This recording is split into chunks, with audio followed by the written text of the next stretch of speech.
ఈ రోజున వర్తమాన విలువ పెంచేది ఎవరంటే నువ్వే. నీ జీవితమే వర్తమాన విలువ పెంచాలా. వర్తమానం అంటారు, అన్ని దొంగ బతుకులే అంటారా. ఏమి దొంగ బతుకులు?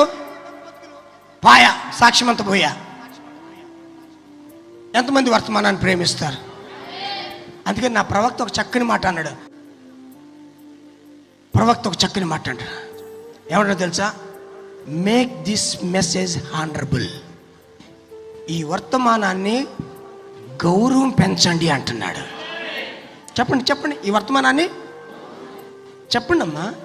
ఇది ఘనమైన వర్తమానం, ఇది గౌరవంతో కూడిన వర్తమానం, ఇది చిల్లరగా మాట్లాడేది, ఇది చిల్లరగా ప్రవర్తించనేది, ఇది చాలా ఘనమైన వర్తమానం. ఇది అసలు ఇంకో విషయం చెప్పనా, నా ప్రవక్తను చూస్తే చాలు మీ జీవితాలు మారిపోతాయి అంతే. ఆయనకు ఒక సాక్ష్యం ఉంది, ఆయనకు ఒక పరిశుద్ధత ఉంది, ఆయనకు ఒక నీతి ఉన్నది, ఆయనకు ఒక దర్శనం ఉన్నది, ఆయనకు లోపల ఒక మంట ఉన్నది. అబద్ధాలు బోధించాలి నా ప్రవక్త. నీతి కొరకు బ్రతికాడు, వాక్యం కోసం బ్రతికాడు.